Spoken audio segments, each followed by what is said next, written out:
Bună ziua, pentru XPRIMM News, Daniela Ghețu. Zilele acestea este prezent la București, la invitația Comisiei de Supraveghere a Sistemului de Pensii Private, domnul Ross Jones, președintele IOPS.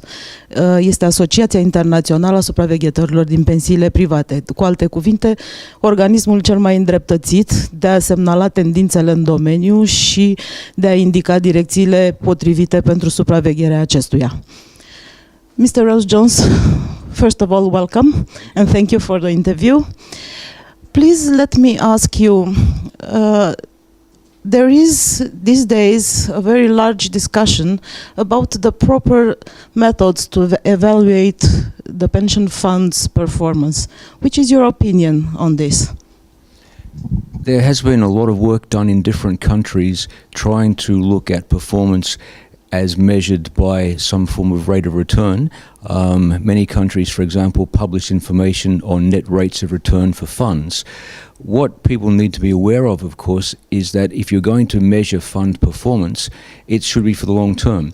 That there is sometimes too much focus on short-term performance. Sometimes, for example, you get publication of quarterly performance.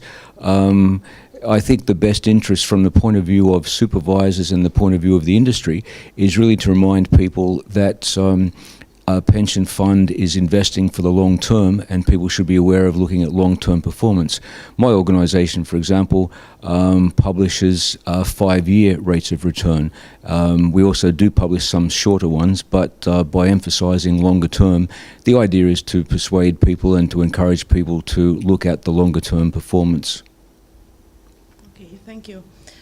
In this respect, well, here in Romania, it's an almost obsessive issue coming back from time to time, namely the idea of imposing an absolute guarantee in the second pillar linked to the inflation rate. There were, until now, 4 or 5 such initiatives which were not allowed by the parliament, but there are still running another 2. Which is your opinion about the possible effects of such an idea? I have to say I don't have a great deal of familiarity with the scheme, so it'd be very difficult for me to comment. I am aware that a number of different countries have tried to look at approaches whereby there was some form of guarantee associated with defined contribution systems, and that's really a political decision for a government rather than a decision for a supervisor. I think what is critical though is that people be aware of the cost of such guarantees. If guarantees are going to be provided, then there needs to be an awareness that those guarantees do not come for free and they're going to have to be paid for somewhere within the system. But the actual decision as to whether or not a DC system should provide guarantees is really a decision, I think, for the government of the day. You were talking a lot these days about risk-based supervision.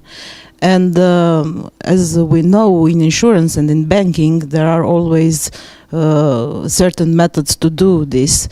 But pension, in my opinion, it's a much more diversified world than insurance. Which do you think can be a common strategy to do the risk-based supervision or the mainstream of such an action? I think too we need to distinguish between the differences in approach to risk-based supervision, say between defined benefit systems and defined contribution systems. For defined benefit systems, there is a promise, and so what a supervisor can do is look at the nature of the risks associated with that promise, in the sense that if there's underfunding, does that increase the risk to the member that the member will not receive what has been promised to them over time? And so the supervisor can focus on those degrees of risk. For the case of defined contribution funds, of course, it's a different approach, because for defined contribution funds, the risk really is borne by the member. So what the supervisor needs to do is ensure that the risk systems in place in the fund are robust, that the fund has a good understanding of the nature of the risks that it's taking. It is there to operate in the interests of the members of the fund, and so if it's taking risks in particular areas, it should be focused on those risks. So, for instance, the supervisory agency would look at things like operational risk. How are the decisions made within the organisation? Look at the nature of those types of things. Look at the systems. Look at whether or not some of these functions are outsourced. Is there adequacy of resources? Are the people involved competent? Are they honest, capable? They're the different types of risk assessment that you might do in a DC system. In the same direction, I want to ask you something more. It seems that these days everybody considers that multi-funds are the best solution to protect the participants' interests in the market. For a market like Romania, which is still very young and very little compared to the mature ones, do you think it's the right moment to try to implement such a system now, or should we maybe wait to grow a little more? When you say a multi-fund system, you mean various choices within the fund? Is this or? The lifestyle system. Okay, yeah. There's still a lot of debate, I think, in most countries about whether or not you do those things. I mean, there are many mature systems that have not gone to that in any sense at all. So when you suggest that, you know, for a fairly new system, you may not want to take those approaches, I think the debate still exists in most countries as to whether lifestyling is appropriate, whether or not you should have a very specific policy for default type members, that is people who are not particularly interested in making any decisions for themselves and would rely solely upon a fund manager, whether or not you should do some sort of lifestyling for them. I think it's one of these things where there's still going to be a lot of debate as to what should happen.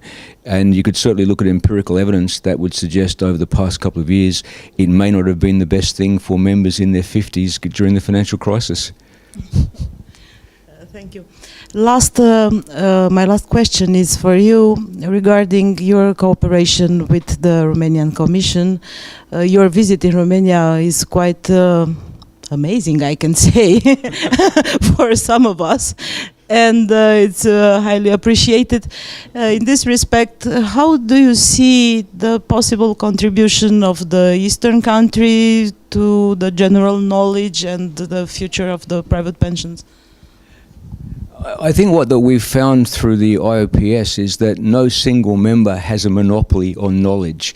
That what happens is that every institution can provide some examples of experience. One of the interesting things about many of the countries in Eastern Europe is that they're developing systems brand new. They have the opportunity to learn from the mistakes that have been made in other countries.